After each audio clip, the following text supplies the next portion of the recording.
guys, for today's video is we are going to talk about cell cycle division. Hi, I'm Miriam Sagat. So we are the concept as concept. So we are the catalog and info is possible sa mga kids nyo. Hi guys, my name is Alvin Abdulatif and we are the spindle fibers. At spindle fibers, kami ang nagkukonekta at naghiwalay ng mga chromosome sa cell division. Guys, kami ako pala ang centrosomes. Ako pala siya siyang bigyan na magrepresenta bilang centrosome A. Ako po pala siya ng pagdaman na magrepresenta bilang centrosome B. Kami ako pala ang mga centrosome na nag-organize ang molecules. Nag-report sa pagkuhan ng chromosomes na para ng boss. Hi, I'm John Nagpayan. I'm Sigan na rin. I'm Alvin Ismail Romano, your education. We are the chromosomes. As a chromosomes, kami ang nagdadala ng genetic info responsible sa mga kids. Una ay ang interphase. Ang interphase, ito yung stage ng mitosis na kung saan nag-grow ang cell, nag-replicate ang DNA, at syempre, nag-prepare para sa cell division. So, parang nagpapalang na mag-start ang mitosis, parang ganun siya. So, ito yung longest stage ng cell cycle na kung saan matagal. Matagal nga. Oo, sa loob ng isang simpleng cell, isang tahimik na mundo ang umiikot. Dito, dalawang chromosome ang masayang namumuhay. Relax, walang iniisip, parang walang quiz bukas.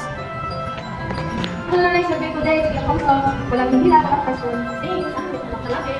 Forever. Pero, hindi nila alam, ngayon ay preparation day. Nagsisimula na mag-duplicate ang DNA. Chromosomes pretend to be duplicate by mirroring themselves, or folding arms like their forming sister chromatids. So sabi, oy, missing ka na, dahil ka ready. Yun na ba? Kala ko bukas pa may tusis ah. Hindi, today na, move it.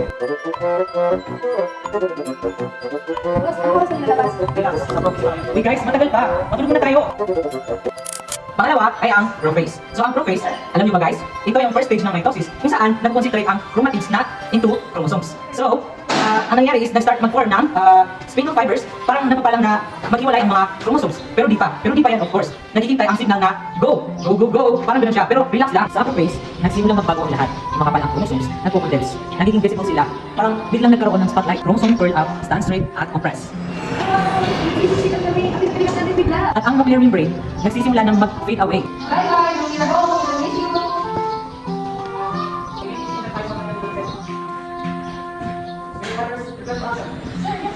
Ito na, ready na! Wait, sandali! Ito na, ready na to, ready na! Sa ito nito, tinatawag na chromatophase. Nagsisimula kumapit ng spindle fibers sa mga chromosome. Kung sumunod ka lang, kailangan ka lang kuya. Wait, tapos sa gitna. Ang bahala ka na ba? Sorry, first time lang kasi sa trabaho. Kung unang pag-aayos, paghila at perfect management. Parang last picture na kailangan pantayin lahat. So dito naman guys, ang mga chromosomes ay naka-align sa equator ng cell. Ready na maghiwalay. Ang spindle fibers naman is parang naghihintay ng signal na go, go lang yan. Parang masundalo na naghihintay ng utos, parang ganun siya. Yung interphase, ang pinaka-critical na movement na kailangan.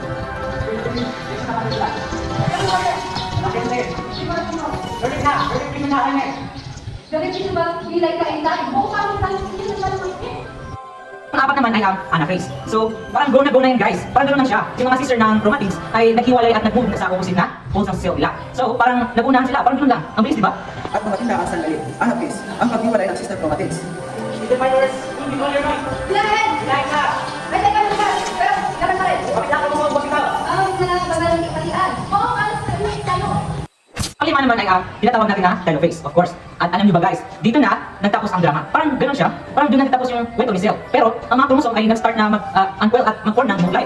Ang spindle fibers naman is nag-start mag-breakdown. Parang nagtapos na ang palabas. So, gano'n lang. Tayo kaya sa yung ting nag-invite sa Amerika. So, may nag-relax eh. So, Finally, tapos namin na. pwede na ulit tayo mag-uncoil. At ang nuclear membrane ay kumakalikta. Spinal fibers pretend to develop alone. Ito naman tayo, chromosome 2. At syempre, may pang-last, which is cytokinesis. Alam niyo ba guys, ito ang final act ng cell division na ito.